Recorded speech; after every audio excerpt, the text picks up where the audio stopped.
네, 오늘의 주제는 레위기 제 24번째 강의 시간, 상과 벌이라는 제목으로 이제 제 26장의 말씀을 살펴보도록 하겠습니다. 상과 벌 하니까 떠오르는 또 문구가 하나 있으시죠? 예, 죄와 벌. 예, 러시아의 대문호 도스토옙스키의 소설, 우리 죄와 벌이라는 소설이 있죠. 죄와 벌이라는 책에서 도스토옙스키는 자신의 깊은 이 고찰을 알려주고자 했던 것 같습니다. 거기에는 자기가 비범한 사람이라고 여기는, 네. 그러니까 세상에는 평범한 사람과 비범한 사람이 있는데 자기는 비범한 사람에 속한다. 이 사람은 어떤 법을 초월해서 자기의 이상을 현실에 실현할 수 있다. 그래도 되는 사람이 있다라고 하는 어떤 어, 초월적인 자아를 가진 사람이 에, 이 나오는데 그 사람이 이 합리주의와 개인의 초월 의지라는 것이 현실에 맞닥뜨렸을 때 현실에서 마주한 실제로 자기가 살인을 저질러요. 그리고 나서 그 마음에 받아 직면되는 도덕과 양심 앞에서 그냥 자기가 가지고 있던 합리주의와 이 초월적 의지, 개인의 초월 의지라고 하는 것, 나는 비범한 사람이라고 하는 그 의지가 얼마나 하찮게 무너지는가를 이제 경험하게 되죠. 또 그렇게 하면서 어 그러나 또 한편으로 그렇게 한없이 가벼운 존재 같은 인간의 영혼이 구원을 받는 어떤 고난과 이 창녀죠, 소냐라는 여인의 그 숭고한 희생적 사랑을 통해서 진정한 참회와 구원에 이르는 모습을 이제 또 보여주면서 어, 이렇게 대조되는 그런 장면이 나옵니다. 오늘 레위기 26장에서 나오는 26장의 이 상과 벌은 소위 우리가 뭐 물타기라고 말하죠. 일어난 사실을 사실이라고 말하지 못하고 죄를 죄라고 말하지 못하도록 어떤 복잡한 말과 상황과 막 이런 논리와 이런 데다가 막 희석시켜 가지고 이렇게 마치 우리가 좀 덜 잘못한 것처럼 남의 잘못에 비하면 우리는 좀 덜한 것처럼 막 이렇게 요렇게 만들어 버리는 이런 걸 이제 물타기라고 하는데 그러니까 이런 것을 더 이상 하지 못하도록 우리 신앙의 민낯을 딱 마주하게 만드는 장이라고 볼 수 있습니다. 어찌 보면은 단순하게 이러면 상 받고 이러면 벌 받는다라는 얘기일 수도 있지만 아직 일어나지도 않은 일들을 마치 눈앞에서 벌어지고 있는 일처럼 쫙 묘사하고 있는 이런 내용을 보면 이것이 과연 아직 가나안 땅에 입성하지도 않았고 무슨 왕정을 시작하지도 않은 이스라엘에 대한 이 말이 정말 맞는가? 그들에 대한 예언이 맞는가라는 의문이 들다가도 이내 우리가 뒤에 나오는 민수기, 여호수아, 사사기의 실제 내용들을 역사들을 마주하면 이스라엘의 배도 뭐 그쵸? 그들의 반역, 철저한 우상 숭배, 완전한 통혼과 완전한 섞여버림. 그래서 뭐가 도덕이고 아닌지를 막 구별하지 못할 정도로 이렇게 혼잡스러워지는 모습을 보면 또 대조적으로 그럼에도 불구하고 변함없이 언약에 신실하신 하나님의 끝없는 구애를 대하면 이게 우리 마음속에 이제 슬쩍 이게 진짜겠어? 라고 하는 의심 혹은 나는 좀 낫지 하는 어떤 자, 이 초월적 자기 신념 또 자기의 그래도 나는 구원받을 수 있을 거야. 뭐 이렇게 나는 예외인 것처럼 굴더니 모든 교만이 하찮게 무너지는 그런 경험을 우리가 하게 됩니다. 이것이 26장의 내용을 마주하면서 우리가 느끼게 되는 그런 감정일 것입니다. 그런데 이것을 그냥 쓱 보면 그렇게 느껴질 수 없어요. 그래서 오늘 우리가 자세하게 살펴보도록 하겠습니다. 그래서 다 같이 자기 앞에 이제 성경책을 다 펴놓고 한 구절씩 저희가 좀 살펴보도록 이렇게 하겠습니다. 자, 우리가 지금 어, 레위기의 대장정을 맞춰가고 있습니다. 오늘 26장인데 이제 한 장 남았습니다. 자, 먼저 26장을 보시기 전에 제가 지난 시간에 좀 아껴두고 말씀을 안 드린 게 하나 있어요. 요 말씀을 25장의 마지막 부분의 말씀을 좀 드리고 가겠습니다. 25장의 희년은요. 이 이야기를 연결시켜서 여기로 가져갑니다. 근데 마지막 등장하는 말이 마지막 부분에 언급되는 말이 바로 이 말씀이에요.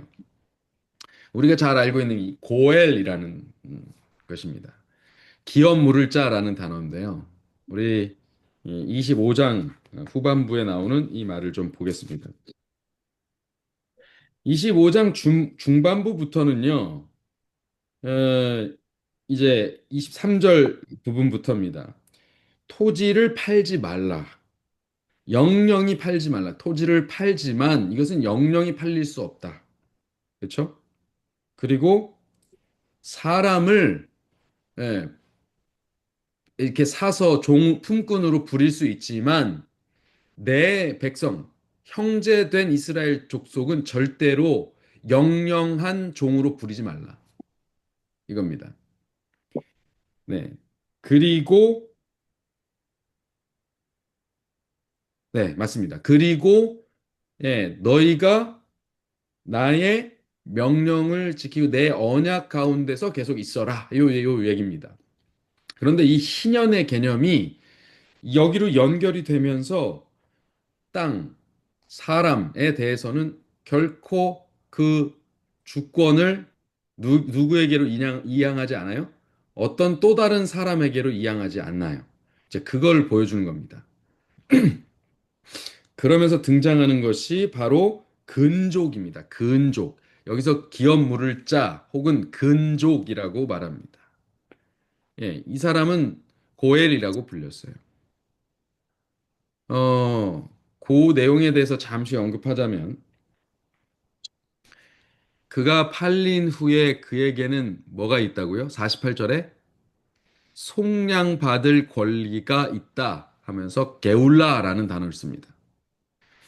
그의 형제 중 하나 또는 그의 삼촌이나 삼촌의 아들이나 뭐 이렇게 나오면서 결국 그의 가족 중에 그의 살부치 근족 중에서 그를 속량할 것이다. 가알하라 이렇게 되어 있는 것입니다.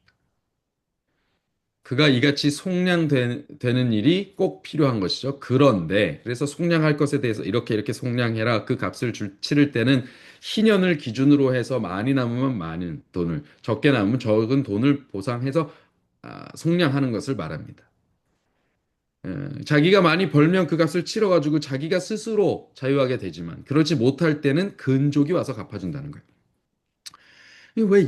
왜 이런 제도를 만들었을까?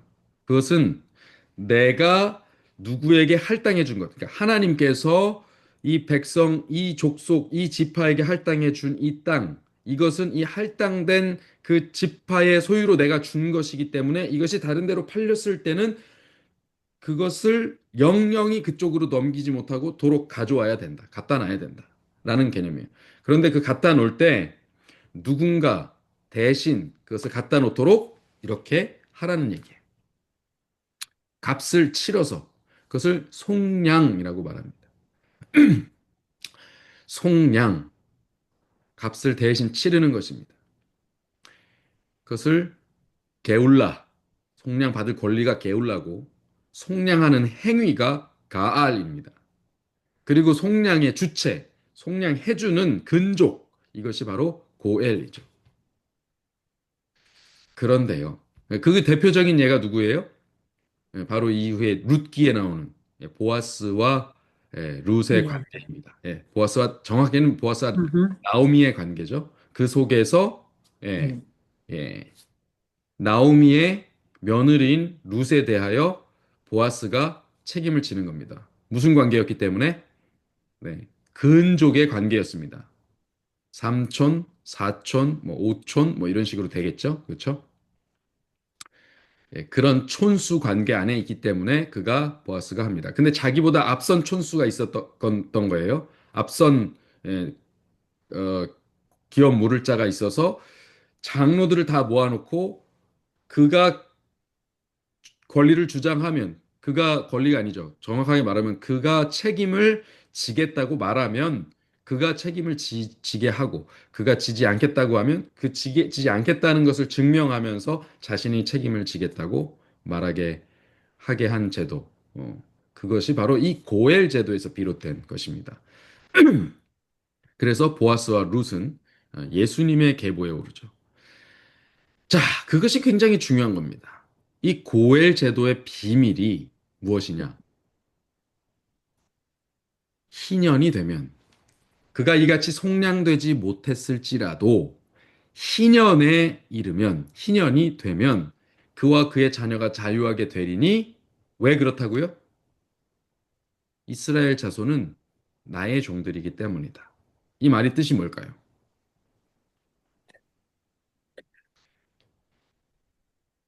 여러분, 여기에 희년이 연결돼 있다는 것은 고엘 제도의 비밀이 바로 희년의 비밀이 바로 고엘 제도에 있다는 것. 하나님께서 친히 고엘이 되어 주신다는 거예요. 우리의 기업을 누가 물으세요? 하나님이 물으세요. 하나님이 속량해 주시는 거예요. 희년이 되기 전까지는 사람들 사이에서 어떻게든 해결하면서 그 상징성을 갖게 하셨는데 희년이 되면 직접 하나님이 개입하셔서 그것을 해결하신다는 거예요. 그날이 되면 하나님의 언약이 이 언약이지 너무 중요합니다. 하나님이 우리와 언약을 맺으셨어요. 우리는 그 수시로 배반하는데 하나님은 언약을 정말 철저하게 이행하십니다. 하나님께서 그 언약을 이행하시기 때문에 오늘 우리가 권리를 갖게 돼요. 이게 우리가 잘나서가 아니고요. 하나님이 그 언약을 이행하시는 그 신실하심이 우리로 하여금 권리를 갖게 한다고. 그것이 바로 우리가 게울라가 되는 것입니다. 속량받을 게울라가 우리에게 생깁니다. 그것이 무엇 때문이라고요? 우리가 잘나서 우리가 받을 만한 deserve 정말 그럴 가치가 있어서 아니요. 하나님께서 우리와 언약을 하셨다는 그 이유로 하나님이 신실하셔서 우리가 게울라를 갖는 겁니다. 그렇게 함으로 어떤 일이 벌어졌어요? 그리스도께서 친히 고엘이 되셨어요. 그리스도께서 우리 뭐라고 하세요? 내가 인자라고 불리길 좋아하셔요? 그러면서 우리를 뭐라고 부르세요? 형제라고 부르세요. 우리의 근족이 되신 겁니다. 친히 우리의 근족이 되셔서 우리와 같은 모습이 되셔서 그 자신을 희생하심으로 우리를 속량하신 겁니다. 자, 이제 정리가 좀 되십니까? 이 고엘 제도에 대해서. 왜 고엘 제도가 여기에 언급되는가? 왜 희년에 가서 이게 붙어 있는가? 희년의 신비, 희년의 비밀은 바로 영원한 구원의 그 장면에 있다. 영원한 심판에 종결된 그 상태에 있다. 그러니까 그날까지 우리가 서로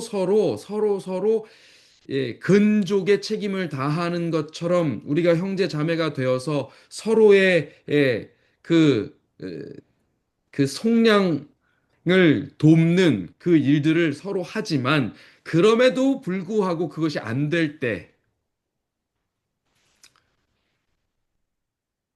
그때는 하나님께서 친히 고엘이 되어 주신다. 그러니까 예, 제가 이제 진짜 어려운 교회를 한번 가봤더니 정말 의지할 것이 없어요. 정말로 교회에 어떤 선교적 역량의 그 단초가 하나도 없어요. 정말. 너무너무 어려운 것입니다. 너무너무 이게 안 보여요. 앞이 안 보여요. 그 가운데서 진짜 꾸역꾸역 버티고 계세요. 이 소수의 집사님들이 모여서. 네, 여러분, 예, 마침내는 이제 그분들도 우리 어떤 회복의 경험을 하게 됩니다. 지금 돌아보니 그것이 고해를 만나는 경험이었던 것 같아요. 이 땅에서. 마치 근족인 것처럼 정말 자기 희생적으로 사랑해주는 분들을 만나면서 확 회복이 되는 경험을 하게 됩니다. 그것을 제가 직접 경험했어요. 그런데 만일 그게 되지 못할지라도 정말 시골 한 구석에서 뭔가 좀 신앙의 어떤 뭐랄까 부흥의 경험을 하고 싶지만 그것을 하지 못한 채로 진짜 어려운 싸움을 하면서 자기의 삶과도 싸우고 이 교회를 작은 교회를 지키느라고도 이렇게 힘겹게 싸우는 어떤 그런 것들이 그런 희생들이 노력들이 이 땅에서 혹 속량을 받지 못한다 할지라도 마침내 그날이 되면 하나님께서 친히 보혈이 되셔서 그 모든 것을 갚아주실 것이다. 그럼 우리의 신앙은 이렇게 희년의 비밀을 가지고 있다라는 것을 여러분 알고 계셔야 될 것 같습니다. 예, 이것이 희년과 고엘의 제도입니다. 그래서 이 25장을 보면요. 이게 25장이 그 55절까지 있거든요. 근데 그 희년과 안식년과 희년에 대한 얘기가 이렇게 진행되다가 뒤에 23절부터는 그냥 다 고엘 얘기예요. 그러니까 희년의 핵심이 어디에 있다는 거예요? 이 고엘에 있다는 거예요. 속량에 있다는 것입니다. 안식년도 희년도 여러분 이 제도 안에 있습니다.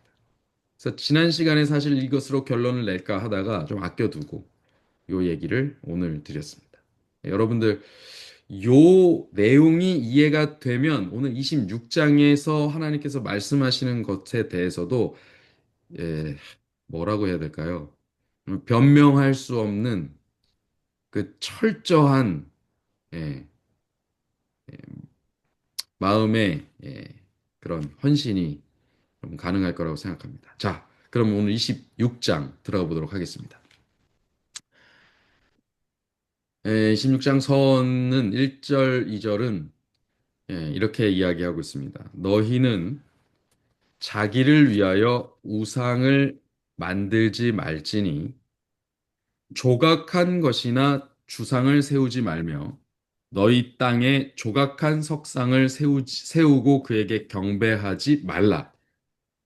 나는 너희 하나님 여호와임이니라. 너희는 내 안식일을 지키며 내 성소를 경외하라. 나는 여호와니라. 네, 네, 목사님. 네, 여기에서 조각한 것을 경배하지 말라 그랬잖아요. 네. 그러면 십자가도 조각한 거 아니에요?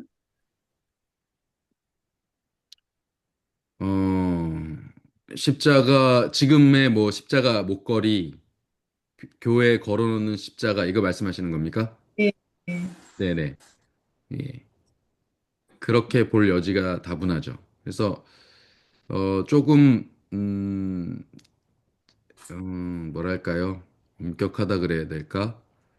우리 재림교회 중에 이 십자가를 에, 교회에다가 이렇게 놓지 않는 뭐 교회 뒷 배경으로나 뭐로나 이 십자가를 새겨놓지 않는 또 그런 모양을 걸어놓지 않는 경우도 많이 있습니다. 그런데 또 반대로 십자가가 가지고 있는 어떤 상징적 의미 그것 때문에 또 또 한편으로 십자가를 바라보라는 어떤 그런 의미에서 십자가를 보면 뭐 십자가가 멋있어서 보는 건 아니잖아요.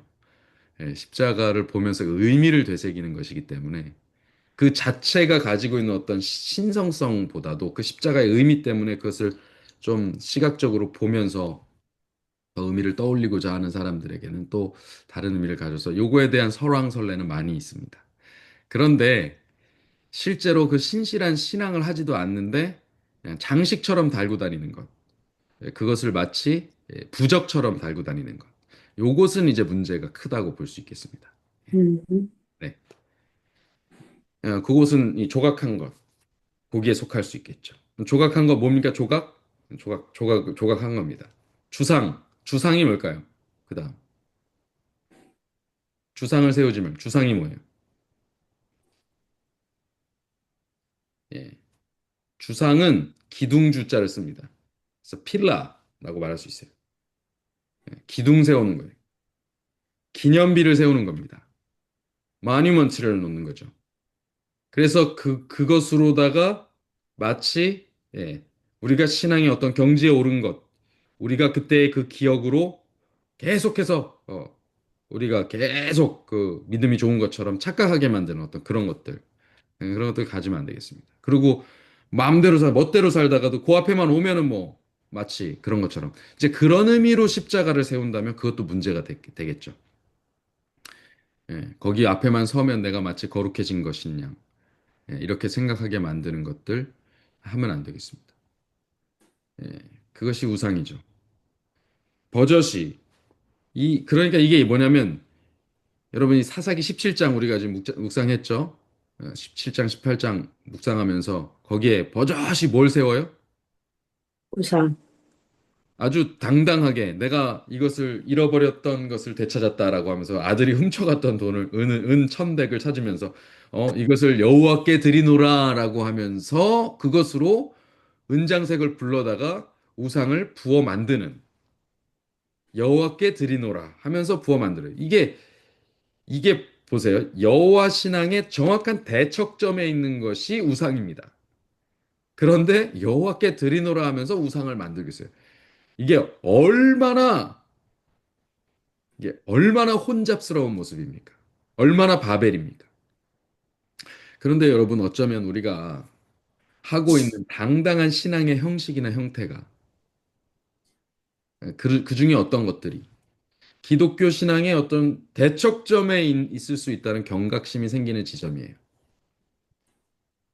우리는 분명 그런 마음은 아닙니다만 정말 좋은 옷을 입고 잘 갖춰진 모습으로 예배하려고 이렇게 딱 교회에 들어요. 그리고 교회 지금 우리가 웨스턴디게 너무 예뻐요. 예뻐갖고 너무 좋아요. 그래서 그 공간 자체를 깨끗하게 보존하려고 많이 이렇게 애를 씁니다.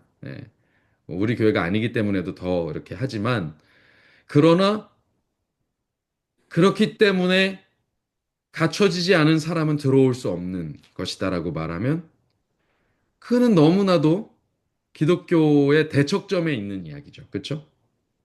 누구도 차별 없이 초청받아야 마땅한, 환영받아야 마땅한 곳에 그러한 복장과 그러한 모습을 갖지 못한 사람은 들어올 수 없는 곳이다라고 만들어 버리면 이제 그러면 문제가 생기는 거예요. 물론 우리 교회는 이제 그런 모습이 아니죠. 우리는 누가 오시더라도 어떤 상처받은 영혼도 오셔서 회복될 수 있을 만큼 서로 섬기고 따뜻하고 아름다운 교회 모습을 지금 갖춰가고 있죠. 그렇지만 만약 이게 옛날 교회들이 그래요. 지금 뭐 유럽의 교회들 그런 데 보세요. 와, 진짜 얼마나 그냥 멋있게 지어놨어요. 근데 그 멋있게 짓기 위해서 얼마나 많은 사람이 죽어야 했습니까? 건축을 하면서. 또 얼마나 많은 사람들의 고혈을 빨아먹었습니까? 건물을 하나님께 드린다는 그 뭐랄까요? 그 말도 안 되는 핑계로 정말 착취하고 그것으로 자기 명예, 자기 이름을 드러내려고 한 교회 지도자들이 있었죠. 완전히 기독교 신앙의 정반대 대척점에 있는 모습이었습니다. 명확한 우상 숭배였어요. 그러니까 여호와께 그리스도께 드린다는 예배와 헌신의 모습을 가장한 자기 애와 기복 신앙과 뭐 이런 것들, 세속주의, 제국주의 이런 모습이 없는지 우리가 살펴보게 되는 장면이죠. 그리고 또 여기서 뭐가 나옵니까? 내 안식일을 지키며 내 성소를 경외하라. 여기 말하는 안식일이 뭐 제7일 안식일도 포함된 아마 모든 절기 안식일을 말하는 것이라고 생각이 됩니다. 성소 제도 안에서 이루어지는 모든 예배, 그러니까 성소 중심으로 하나님 중심으로 살 것에 대해서 이야기하고 있어요. 그리고 이어지는 말이 바로 이 상과 벌의 이 내용들입니다. 너희가 내 규례와 계명을 준행하면 이라고 3절에 아주 간결하게 말합니다. 그렇게 하면 어떻게 해주신대요? 쭉 볼까요? 4절 볼까요? 철 따라 비를 주리라. 야, 철 따라 비를 주리라. 예, 다른 번역본을 보면요. 시후에 비를 내려준다 이렇게 표현이 되어 있어요. 야, 이 시후가 뭐냐? 그랬더니 시절을 따라서 그러니까 철 따라 비를 준다라는 지금 이제 이 번역본에는 표준 새 번역에는 알아듣기 쉽게 얘기를 풀어놨네요.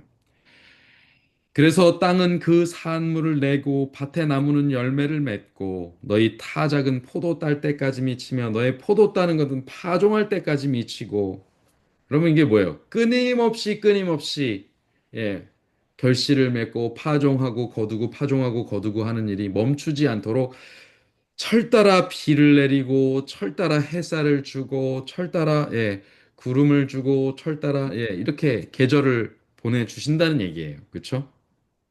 그래서 예, 그러리니 너희가 음식을 배불리 먹고 너희의 땅에 안전하게 거주하리라. 하나님께서 어, 안녕을 백성에게 허락하시는 그 원칙은 그분의 규례와 계명대로 행하는 것입니다. 그냥 단순하게 말하면 교통법규를 모두가 잘 지키면 아무도 사고가 나지 않는 그런 평화로운 운전 생활을 할 수 있다는 거예요. 6절, 내가 그 땅에 평화를 줄 것이다. 평화롭죠? 너희가 누울 때 너희를 두렵게 할 자가 없을 것이며. 야, 오늘 그 18장의 내용을 보니까 평화롭게 잘 지내는 예, 그 민족, 그 민족을 어떻게 했어요? 라이스의 민족을 단 지파가 가서 어떻게 했어요? 칼로 예, 진멸했어요. 물론 가나안 족속들을 진명을 하라고 말씀하신 데 대해서는 맞는 이야기지만 그들에게 본래 할당되었던 땅이 다른 데 있었잖아요. 근데 그 땅을 못하고 그 믿음으로 치지 못한 후에 뭐 합니까? 그리고 나서는 그 평화롭게 지내는 약한 민족 찾아가서 하는 것입니다. 그들은 밤에 잠자리에 들을 때 두려움 없이 모두가 평화로운 평화로운 관계 속에서 산다고 생각하고 잠자리에 들었을지 몰라요. 그런데 그냥 불현듯 외부에서 침략자가 닥쳤습니다. 자, 이런 일이 없도록 해주겠다는 말씀이에요. 이스라엘 백성에게는 이렇게 불현듯 위기가 닥칠지 않게 한다는 것입니다. 사나운 짐승도 없을 것이요 칼이 너희 땅에 두루 행하지 않을 것이다. 지금 이제 한국과 미국의 큰 차이점 중에 하나는 총기 소유가 자유인 것과 그렇지 않은 것의 차이가 또 하나 있죠. 미국은 그러니까 뭐 하여튼 모든 상황에 주의하고 조심해야 돼요. 그래서 오래 사신 분들은 굉장히 이런 데 예민합니다. 과거에 한두 번씩은 다 강도를 겪고 총의 위협을 받고 실제로 주변에 누군가가 그 사고를 당하고 이런 일들을 겪었던 분들은 아주 노이로제처럼 이렇게 트라우마처럼 이 총기에 대해서 아주 경각심을 갖습니다. 근데 저희처럼 한국에서 온 지 얼마 안 된 사람들은 이 안전 불감증이 있어요. 다 한국 같을 줄 알아. 그래서 막 그냥 아무 데서나 자유롭게 지내려고 합니다. 가방도 그 가방 같은 것 이렇게 귀중품이 차에 이렇게 그냥 유리로 이렇게 보면 보이는 데다 그냥 두고 다니고 한국에서는 그러든 안 그러든 상관이 없는데 심지어 문을 열어놔도 가만히 예, 안전할 경우도 많은데 여기는 그렇지 않잖아요. 그리고 또 제가 사는 동네는 또 안전하기 때문에 저희도 좀 이게 미국에 지금 진짜 미국에 적응한 건 아닌 것 같습니다만 어쨌든 그런 데 대해서 자유하겠다는 거예요. 요즘 말로 말하면 총이 너희 땅에 두루 행하지 않을 것이며 이렇게 해석해도 됩니다. 너희의 원수들을 좇으리니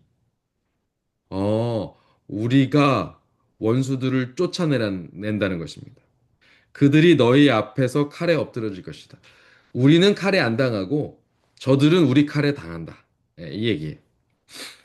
또 너희 다섯이 백을 쫓고 너희 백이 만을 쫓는다.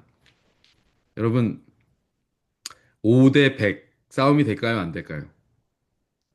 5대 100. 예, 절대 싸움이 될 수 없어요. 그렇죠? 예. 20명이 한 사람씩만 잡으면 되는데 그게 뭐가 어렵겠습니까?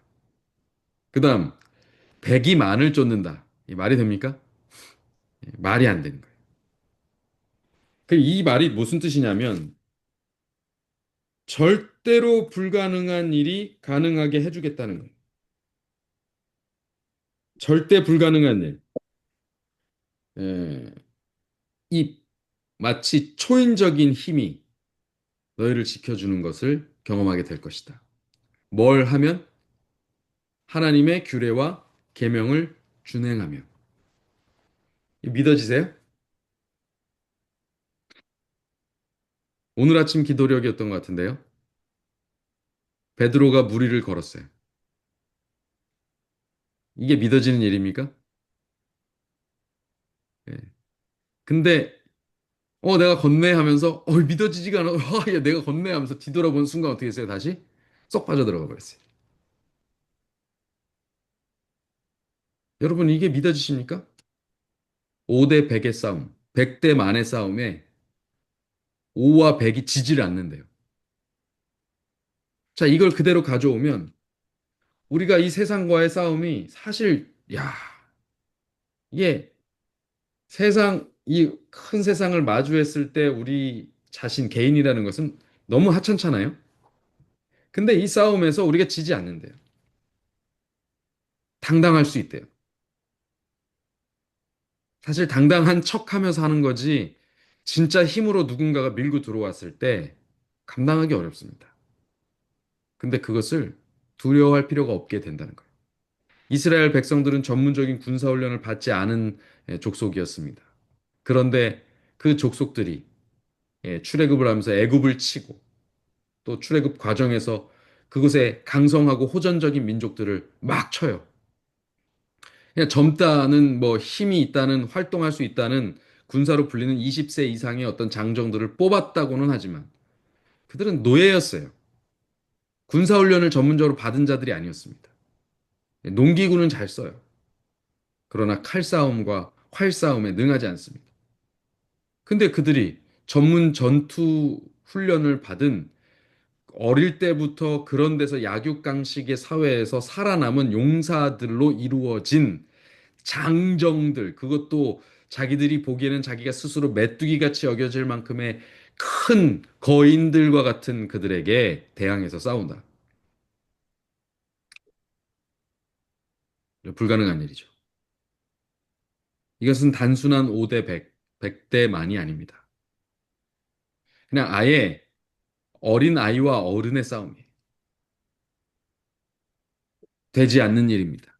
그런데 이것을 이기게 해주신다는 거예요. 그것이 바로 하나님의 말씀을 준행할 때 이루어지는 일입니다. 어떻게 하신다고요? 그렇게 되면 9절. 이 9절이 참 중요합니다. 이 말씀은 참 두고두고 여러분들이 계속 그 어디 뭐 액자에 껴넣으셔도 좋고 암기하셔도 좋을 것 같아요. 내가 너희를 돌보아. 이 이전 번역에는 권고하다 이렇게 돼 있어요. 내가 너희를 권고하여. 이 권고는 때로는 경고나 권면 같은 이야기로 들리지만 이 권고는 성경에서 예, 돌보다라는 뜻이 있습니다. 내가 너희를 돌볼 것이다. 너희는 내 것이다. 여러분, 이 말씀이 지금 뭐랑 연결돼야 되냐면 우리가 앞에 서두에서 보았던 오늘 첫 시간에 보았던 희년과 연결돼야 돼요. 너희는 이스라엘 백성은 나의 종이다. 나의 종이다. 내 것이다. 하나님께서 이스라엘을 당신의 나라로 삼으셨어요. 그 나라의 국가에는 3요소가 필요합니다. 뭐가 필요합니까? 첫 번째, 국민. 그 다음에 두 번째, 영토. 세 번째, 주권입니다.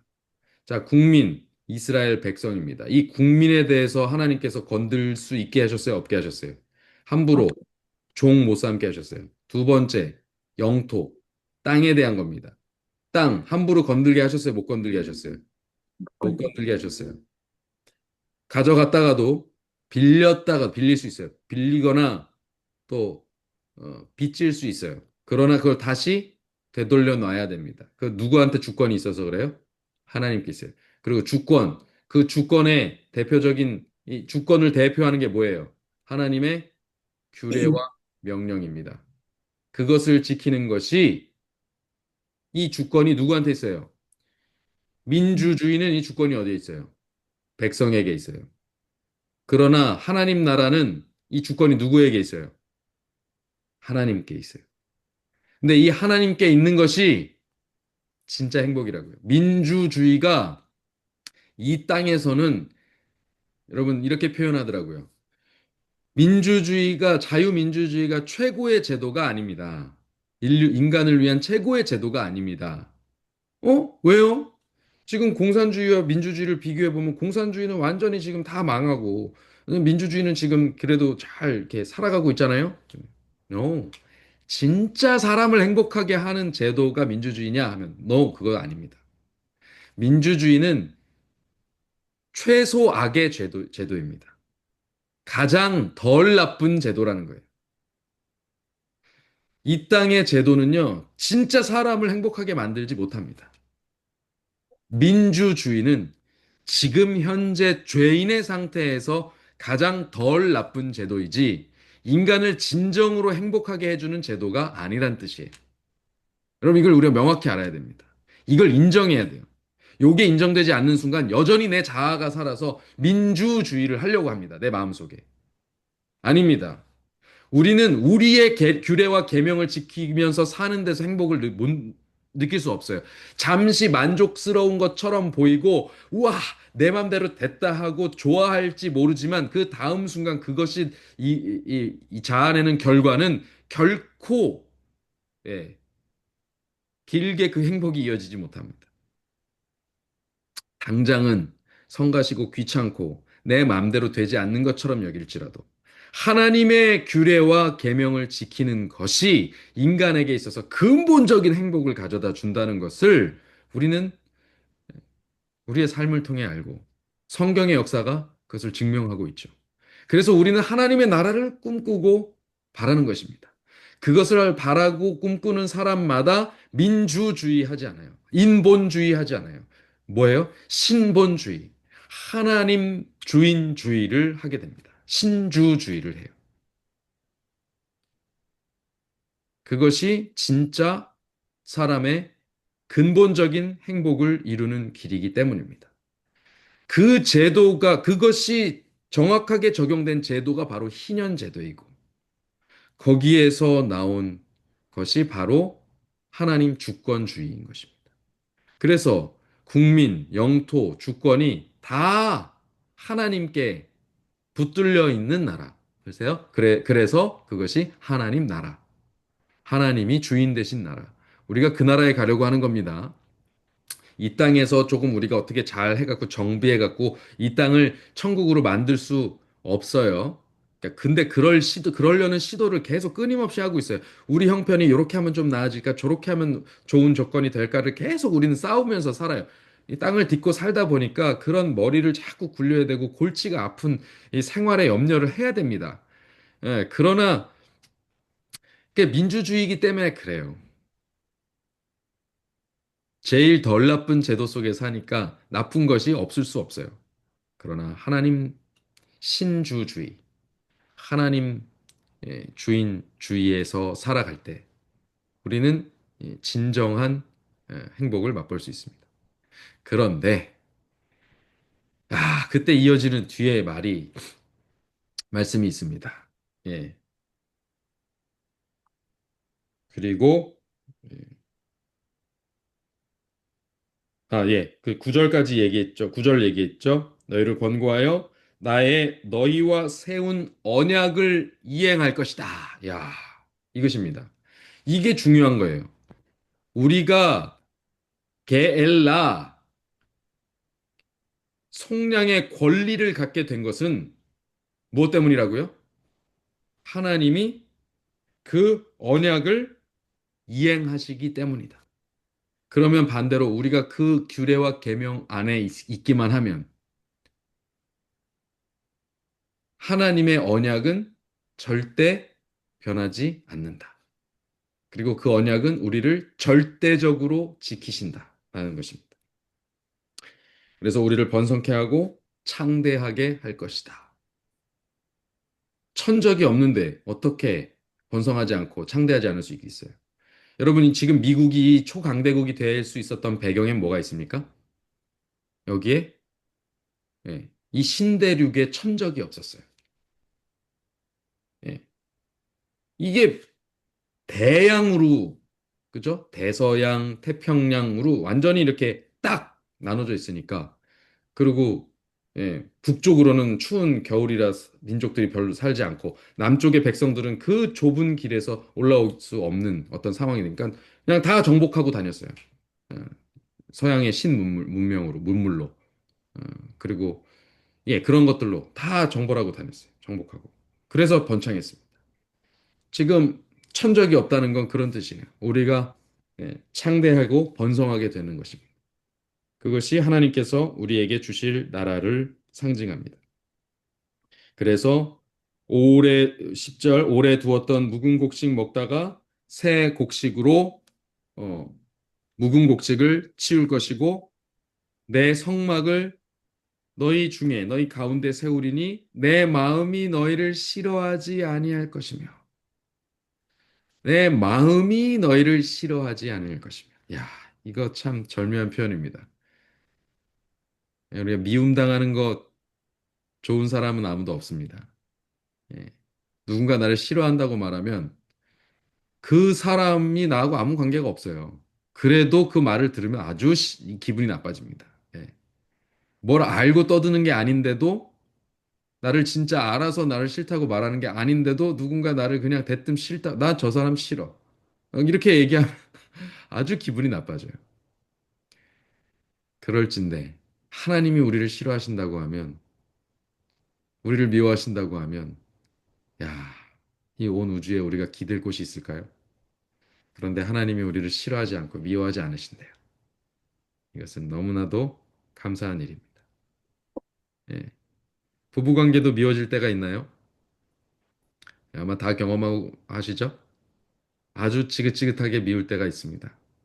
그래서 부부관계가 천생연분이라 부부관계 네 글자 그러면 천생연분 하지 않고 평생 왼수 뭐 이렇게 얘기하는 분들이 있었죠, 과거에. 이게 실제로 이렇게 나와서 아주 당황하는 퀴즈가 있었습니다만 여러분, 예, 정말 가까운 사이일수록 미워하기 쉽습니다. 같이 지내면 참 미워하기 쉬워요. 예, 그래서 부부관계에는 약간의 미적 거리가 또 필요한 것 같기도 합니다. 또 가까울수록 또 이 거리를 잘 지켜야 돼요. 그런데 하나님은 가까이 계시면서도 우리를 영 미워하실 수 없는 그런 상태로 만드신다는 거예요. 그러니까 이 가운데는 놀라운 내적 변화에 그것을 전제로 하고 있는 것입니다. 자, 그 다음 그렇게 할 것인데 그래서 나는 너희 중에 행하고 너희는 행하여 너희 하나님이 되고 너희는 내 백성이 될 것이라. 나는 애굽 땅에서 너희를 인도해낸 사람이고 너희의 멍에의 빗장을 부수고 너희를 바로 서서 걷게 한 여호와다. 이렇게 이야기하고 계십니다. 이게 이제 13절까지가 이제 상의 내용입니다. 그럼 뭐 하기만 하면 돼요? 내 규례와 계명을 준행하면 아주 단순한 말로 끝납니다. 그런데 그런데 14절부터 보면 재밌어집니다. 그러나 너희가 내게 청종하지 아니하여. 청종하다라는 말은 듣다라는 말입니다. 듣다라는 말인데 샤마입니다. 쉐마 이스라엘. 이 쉐마의 말이 이 샤마라는 단어에서 파생된 겁니다. 이스라엘아 들으라 이겁니다. 듣다 이것은 순종하다의 의미를 갖고 있어요. 너희가 내게 순종하지 않고 내 모든 명령을 준행하다. 준행하다는 아사라는 단어를 쓰는데요. 아사, 실행하다, 실제로 만들다라는 것입니다.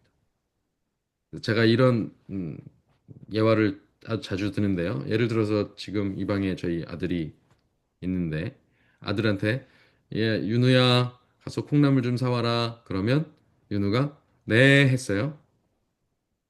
근데 5분이 지나서요. 윤우야 부르니까 윤우가 집에 있어요. 윤우야 콩나물 사왔니? 아니요. 그래? 콩나물 좀 빨리 사와라. 네 했어요. 15분이 지났습니다. 윤우야 부르니까 네 그래요. 콩나물 사왔니? 아니요 그래요. 자, 윤우는 네라고 대답을 잘했어요. 아주 순종적인 아들입니다. 그러나 진짜 콩나물을 사왔어요, 안 사왔어요? 안 사왔어요. 그럼 이것은 순종한 겁니까, 안 한 겁니까? 순종을 안 한 거죠. 듣긴 들었으되 실행하지 않은 것입니다. 이게 그 얘기입니다. 청종하지 않고 명령을 준행하지 않았다. 사실은 같은 말입니다. 이게 동의 반복법이라고 볼 수 있어요. 샤마나 아사나 다른 단어가 아니 같은 단어입니다. 결국 순종이라는 것은 어떻게 되어야 되는 것을 말하냐면 실행이 되는 것을 말하는 거예요. 삶의 실천이 되는 것입니다. 그래서 하나님의 명령을 듣긴 들었으되, 보긴 보았으되, 알긴 알되, 실제로 삶으로 행동하지 않아요. 왜 그런 것입니까? 규례를 멸시하기 때문입니다. 마음의 법도를, 하나님은 우리를 미워하지 않으신다 그랬는데, 그 법도를 뭐 하는 거예요? 싫어해요. 그러니까 하나님이 우리를 먼저 싫어하시는 게 아니고요. 사람이 먼저 그걸 싫어하는 거예요. 왜 싫어해요? 멸시해서 싫어해요. 왜 멸시할까요? 의심해서 그래요. 믿지 못하는 거예요. 다섯이 백을 쫓고 백이 만을 쫓는다는 말을 그게 돼? 이렇게 하는 거예요. 내 모든 계명을 준행하지 않고 내 언약을 배반할진대. 결국 그 준행하지 않는 그 계명을 지키지 규례와 계명, 법도와 계명을 순종하고 따르고 시행하지 않는 것은 다 멸시하는 것은 다 무엇라는 얘기냐면 15절 마지막에 내 언약을 배반할진대. 하나님과의 언약을 배반하는 행위입니다. 그렇게 결정이 나죠. 카라트 브리트, 언약을 맺다, 언약을 가르다, 카라트, 가르는 것입니다. 그런데 정말 비슷해요. 파라르 베리트. 파라르는 뭐냐면 파괴하는 것입니다.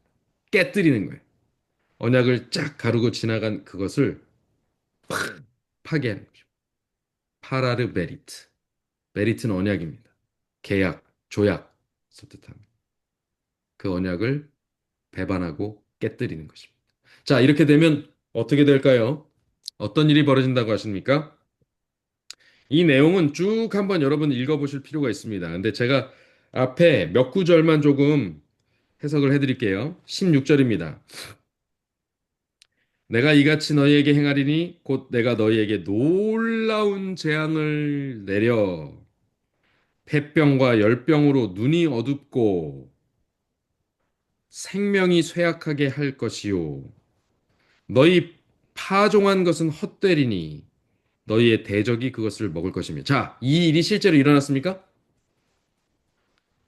폐병과 열병으로 요 내용은 일단 폐병, 열병은 뒤차지하고 눈이 어둡고 생명이 쇠약하게 되었다. 이거 어디서 일어난 일이에요?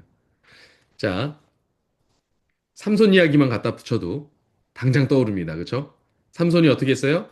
나실인 서원의 그 언약의 조건들을 어떻게 했어요? 하나씩 하나씩 어겼어요. 마침내 마지막 언약, 삭도를 머리에 대는 것까지 어겨지니까 그 다음에 어떤 일이 벌어졌습니까? 그의 눈이 뽑혔죠. 눈이 어두워졌어요. 생명이 쇠약하게 됐죠. 그의 하루에 그 나귀 턱뼈로 1,000명씩 그냥 죽이던 그것을 그 힘을 아주 발휘하지 못하고 그냥 깨갱해 버렸어요. 그다음 너희가 파종한 것은 헛되리니 너희 대적이 그것을 먹을 것이며 기드온이 왜 포도주 틀에서 숨어가지고 타작을 했어요? 미디안이 그렇게 와가지고 파종할 때만 타작할 때만 되면 와가지고 뭐예요? 저것들 타작한다. 그럼 와갖고 그거 다 훔쳐, 다 뺏들어가요. 다 강탈해 가요. 약탈해 가요. 그러니까 숨어서 하는 거예요, 숨어서. 예, 이런 일들이 일어나게 될 것이다. 이게 어디 써 있어요? 레위기.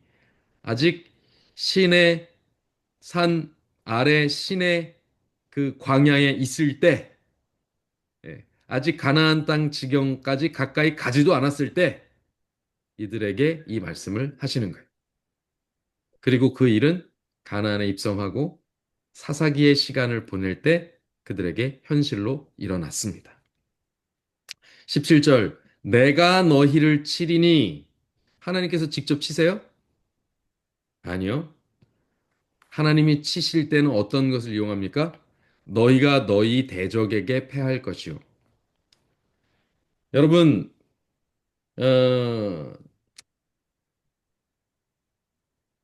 하나님께서 진멸하라고 하신 명령에 따라서 가나안 땅에 있는 백성들을 치는 것에 대하여 참 이거 어떻게 해석해야 되나 고민이 많이 되곤 했어요. 그것 때문에 해석이 분분하죠. 그래서 하나님이 자비의 하나님이 사랑의 하나님이냐, 아니면 진멸의 하나님이냐. 이 진멸의 하나님, 이 진노의 하나님은 이 구약으로 끝내야 된다. 그래서 구약을 딱 잘라고 구약의 하나님은 진노의 하나님, 신약의 하나님은 사랑의 하나님. 그러니까 구약은 그냥 있었다 정도로 딱 닫아서 놓고, 그러니까 우리는 이제 신약 가지고만 신앙생활 하면 된다. 이런 식으로 이분법적으로 나눠 놓고 싶은 심정이 들어서 그렇게 하는 분들이 많아요. 그러나 그것은 더 큰 실수를 만들어내는 방법입니다. 예, 하나님께서 그렇게 진멸하라고 하시는 그 대상들은 그 진멸이 어떤 것을 말하는 것입니까? 예, 바로 여기 하나님께서 그들이 하나님께 불순종하여서 스스로 망가져 가는 모습에 대해서 징계하시는 거예요. 다른 민족들도 그렇게 했고요. 이스라엘 민족도 하나님과의 언약 관계 밖으로 벗어나면 그렇게 되는 것입니다. 그리고 그것을 더 크게 보면요.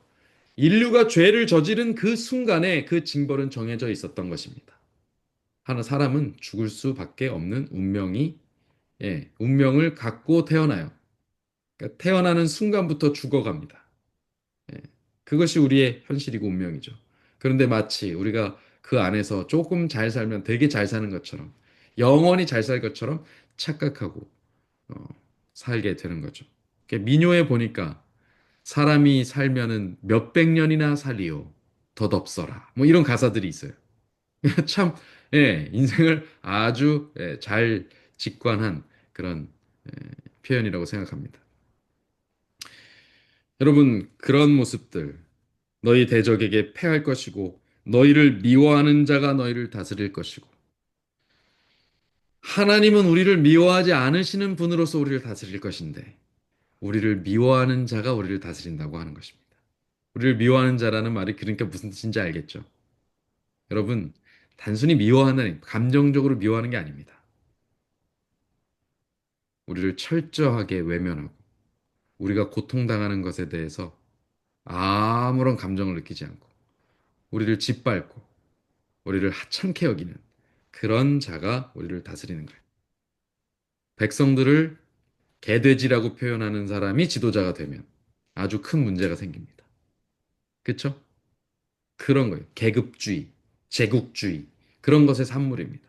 그런 그 자기를 높이고 자기가 높이 올라가서 그들을 지배하려고 드는 사람들.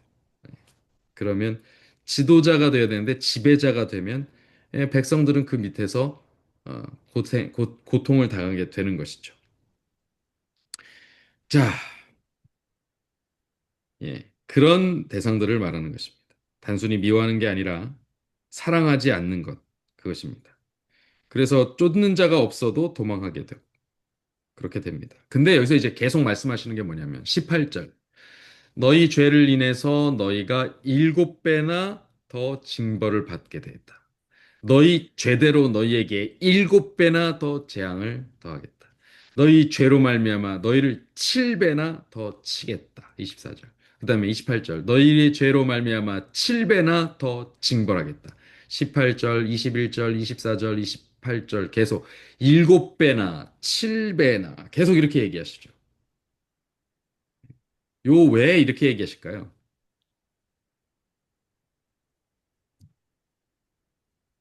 요거 잘 해석하면요. 하나님의 징벌에 대한 이해가 좀 분명해집니다. 그럼 왜 이렇게 표현하실까요? 7배. 요게 우리가 예를 들어서 하나를 훔치면 그 7개 값을 갚으라고 말씀하시는 개념일까요? 레위기에서 보상을 그렇게 하라고 했나요?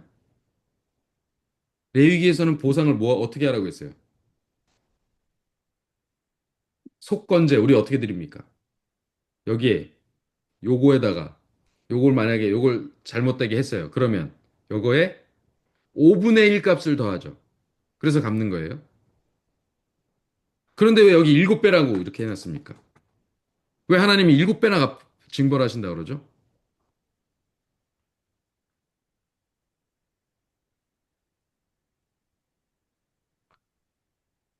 음, 여러 가지 의미가 있습니다. 내가 아주 그냥 완전히 너희를 징벌할 거야. 너 그냥 아주 철저하게 재앙을 받을 거야. 뭐 이런 표현일 수 있어요. 그런데 왜 이렇게 표현하시냐고요? 과장법이죠. 이 너무 큰 과장이잖아요. 7배나. 이거 과장이잖아요. 너네가 하나만 잘못해봐. 내가 7배로 그냥 혼을 내줄 거야. 왜 이렇게 얘기할까요? 이거 되게 유치한 얘기인데요. 그 당시에 이스라엘 백성의 신앙 상태가 이랬다는 겁니다. 하나님의 백성이 막 태동했기 때문에 마치 어린아이 같았어요. 그래서 아주 겁을 줘서라도 뭐 하게 하시는 거예요? 이 계명을 지키도록 그 계명을 지키지 않았을 때 아주 큰 벌을 받을 것으로 마치 약간의 위협을 하시는 겁니다. 이 교육적인 그런 표현이에요. 그러면 이제 하나님의 심판에 대해서 마지막 날에 유황불에서 영원히 탈 거야. 이거 어떻게 들으세요? 이거 어떻게 들어야 되겠어요? 영원이지? 그러니까 영원이야. 이렇게 듣는 게 아니에요. 하나님의 심판은요, 그냥 툭 하면 정확하게 그 심판이 이루어져요. 만약에 우리를 죽이기로 작정하시면 그냥 죽으면 끝나는 거예요. 그러면 거기에 7배 더 죽으면 뭐 어떻게 죽는 건데요? 이것은 그러니까 표현적 과장입니다. 표현에서만 가능한 과장이에요. 비유적인 거죠. 하나님의 심판은 그 결과가 영원한 것이지. 그것을 영원히 타게 그냥 타고 막 고통받게 하게 만들기 위한 문자적 영원이 아닌 것입니다. 그런 심판들, 그런 재앙들.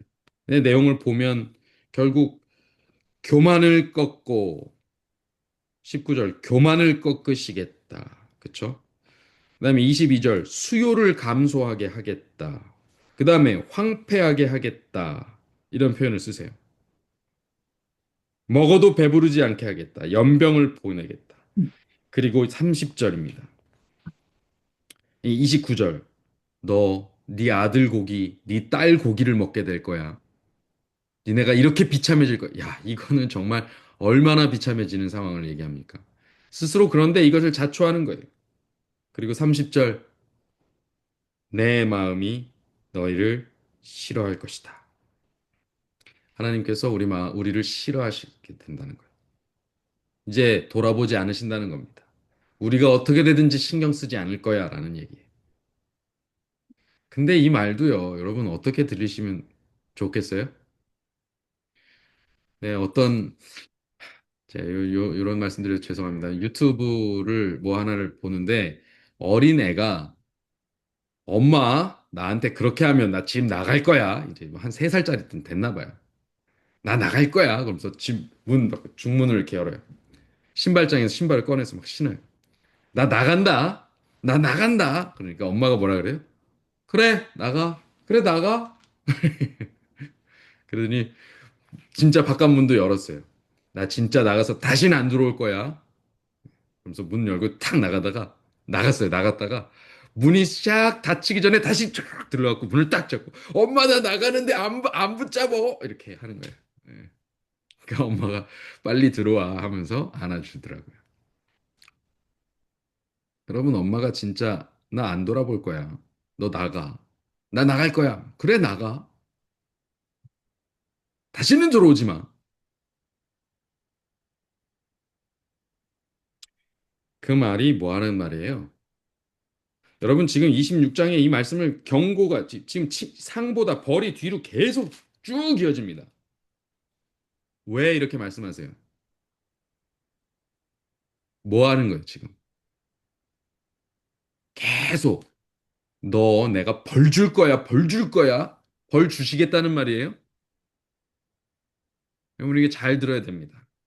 가나안 땅의 백성들은 벌 주고 싶어 하셨습니까? 애굽 땅의 백성들은 바로에게는 벌을 주고 재앙을 내리고 싶어 하셨을까요, 하나님께서? 아니에요. 그러고 싶어 하신 게 아니에요. 그래야만 하셨던 거예요. 오늘 이스라엘 백성들이 이후 역사를 통해서 무수한 벌을 받지만 하나님의 마음은 레위기 26장에 있는 하나님의 앞을 다 바라보시고 정말 눈앞에서 일어나는 일처럼 앞으로 일어날 일을 다 아시는 하나님께서 그 이야기를 하고 계시는데 이렇게 될 거지만 니네가 어떻게 했으면 좋겠다는 거예요, 지금. 너네 이렇게 할 건데 내가 이럴 때 딱 벌 줄 거다라고 그렇게 말씀하시는 거예요. 아니에요. 너네가 이렇게 할 걸 내가 미리 알고 지금 니네가 그렇게 안 됐으면 좋겠어서 니네가 벌을 받지 않았으면 좋겠어. 니네가 나를 배반하지 않았으면 좋겠어. 라는 말씀을 하시는 거예요. 내가 너희를 벌하지 않았으면 좋겠어. 제발 벌 받지 마. 그런데요. 이스라엘 백성은 마침내 어떻게 됩니까? 그 벌을 자초하죠. 그래서 다른 민족에 의해서 예, 핍박도 당하고 약탈도 당하고 정복도 당하고 포로생 이게 뭐예요? 포위 당해가지고 실제로 자기 자녀를 먹는 일도 벌어져요. 그러다가 철저하게 무너져서 철저하게 멸망당해서 포로로 잡혀갑니다. 예. 그런데 참 그럴지라도 요 얘기를 마지막에 하세요. 너희 땅이 그렇게 되면 너희가 잡혀간 동안에 황무하고 황폐하고 그런 바람에 뭐가 있을 것이다? 안식이 있을 것이다. 너희가 그 땅에 거주하는 동안 안식할 때 땅은 안식을 못했으나 이제는 너희가 포로로 잡혀간 동안 안식이 있을 거다. 여러분 이 말이 뭘 말하는 것 같으세요? 뭘 전제로 할까요? 여러분 우리에게 왜 안식일이 있어요? 제가 국토순례를 이 학생들을 데리고 국토순례를 한 적이 있습니다. 한국에서. 그래서 정동진에서부터 쫙 가평에 우리 신앙 유적지 그 정목리 신앙 유적지까지 쫙 200 몇십 킬로를 열흘 동안 걸었어요. 그랬는데 그걸 걸으면서 한 3일쯤 중간에 열흘 걸으니까 중간에 뭐가 껴 있어요? 안식일이 껴 있어요. 안식일이 꼭 낍니다. 근데 한 3, 4일 걷다가 안식일을 맞았어요. 안식일을 맞으니까 이게 그 전에 막 걷기 시작할 때는요, 진도가 안 나가요. 하루에 20km도 못 걷습니다. 막 그냥 힘들어요, 지쳐요, 다리 아파요, 아우 더워요, 뭐 여름에 하니까. 그리고 안식일을 맞았어요. 금요일 이제 해질 무렵에 탁 어느 한 교회로 들어갔습니다. 거기서 강원도니까 옥수수가 탁 나왔어요. 옥수수를 쪄먹고 막 하고 그러고 나서 안식일을 탁 보냅니다. 안식일 내내 얼마나 평화를 누리는지. 그리고 일요일 새벽같이 정말 저희가 떼약볕을 피해서 걷느라고 새벽에 4시 반 이렇게 하면 일어나가지고 걷기 시작했어요. 캄캄할 때 걷기 시작합니다. 근데요, 이 얘네들이 난리가 났어요. 걸음 속도가 엄청 빨라진 거예요. 음. 안식일을 지나더니. 그러면서 저희가 때학볕에는요, 점심을 좀 일찌감치 먹고 한 11시쯤 먹고 그때부터 한 3시간 정도를 쉬거든요. 너무 때학볕이니까. 근데 얘네들이 옆에 보이는 초등학교 운동장에 들어가가지고 축구를 하기 시작하는 거예요. 아니, 이게 이거 어떻게 된, 왜 힘들어요, 지쳐요, 뭐 심장이 아파요. 심지어 그런 애들이, 아우, 저희 인솔하는 차, 저 차에 태워주세요. 막 이러던 애들이 갑자기 쉬는 시간이 됐는데 밥 먹고 가서 축구를 하더라니까요. 체력이 남아서. 음, 제가 그때 우리에게 왜 안식이 있나 생각했어요. 우리에게 안식을 주시는 이유는요, 우리에게 그 다음을 주시기 위함이에요. 우리에게 그걸로 인생이 끝난다고 가르쳐 주는 게 아니라 제7일이 마지막 날, 일주일의 마지막 날인데 마지막으로 끝나는 것이 아니고 그 마지막 날 다시 그 다음 새로운 것을 시작하기 위해서 주시는 거예요. 안식하리라. 왜 안식해요? 그 다음 다시 돌아올 것을 이스라엘 백성이 회복될 것을 약속하시는 말이에요. 너희가 그 땅에 거주하는 동안 안 된 게 떠나 있는 동안 될 거다. 그러면 떠나 있는 동안 안식해서 그 다음에 뭐예요? 너희가 다시 돌아오면 그 안식의 열매, 다시 지력이 회복된 그 땅에 살게 될 거다. 풍요로움을 맛볼 것이다. 26장은 징벌의 얘기가 잔뜩인 것 같은데 음, 사실은 그 경고를 통해서 그 징벌 받지 말기를 바라시는 것이.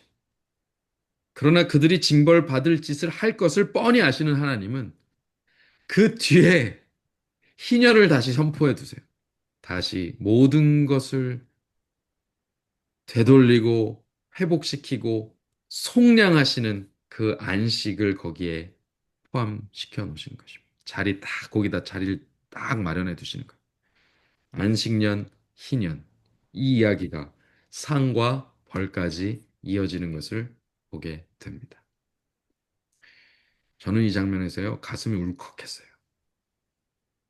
야, 내가 지금 이렇게 삶을 아등바등 살고 있는데, 이 끝이, 내가 잘난 것처럼 막 거드럭거리면서 살고, 뭐 좀 잘하면 내가 막 인정받으려고 막 이렇게 칭찬받고 그런 걸 바라면서 이렇게 살고 있는데, 사실 그 모든 게 다 우상숭배고, 다 내가 망가질 일이고, 내가 스스로 하나님을 배반하는 일인데, 그거를 다 알고 계신 하나님께서 내가 벌 받을 것도 아시고 내가 그 벌 속에서 교훈 받을 것도 아시고 다 그래서 나를 다시 회복시킬 계획까지 세워 놓으시고 그래서 거기에서 마침내 우리를 새롭게 하실 계획도 다 세워 놓으셨구나.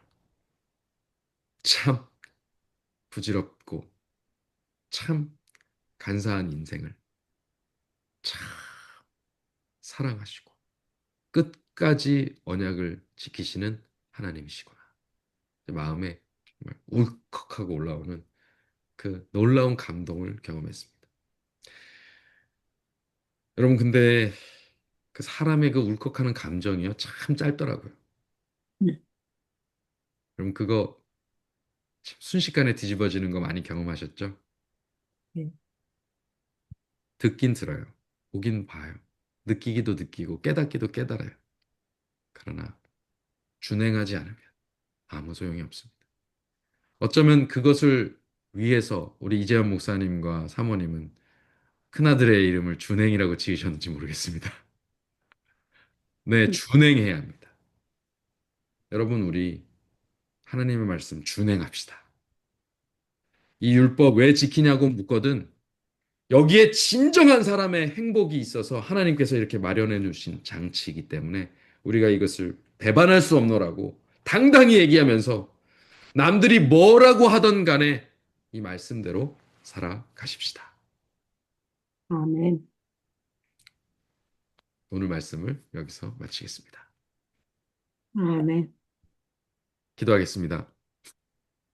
하나님 아버지, 오늘 우리의 마음에 주님의 안식년과 안식일과 안식년과 희년의 기별을 되새기게 하시니 감사합니다.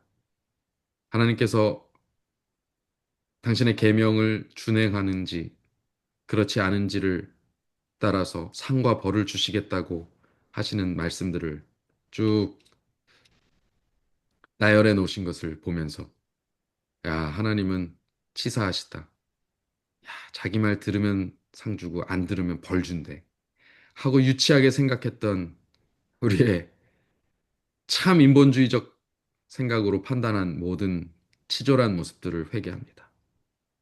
하나님 그리고 민주주의적으로 인본주의적으로 생각하던 그 모든 것들 이제 내려놓고자 합니다.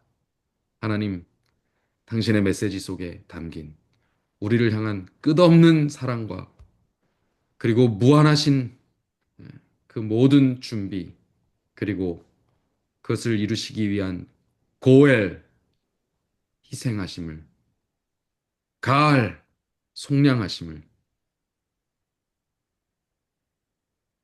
고엘이 되어서 가을하시는 그리스도를 우리가 만날 수 있게 은총을 더하여 주시옵소서. 이제 우리 마음속에 예, 다시는 주님을 배반하지 않고자 하는 결심으로 새롭게 되지만 또 이 결심이 오래가지 못할 것도 잘 압니다. 그래서 주님 다시 한번 주님께 요청드립니다. 우리의 연약함을 그대로 두지 마시고 주님의 영으로 우리의 삶이 결단을 내리고 실천을 할 수 있는 주님의 명령대로 살아낼 수 있는 그런 겸손과 용기와 능력을 지혜를 우리에게 더하여 주시옵소서. 아멘. 예수님 이름으로 기도합니다. 아멘. 아멘.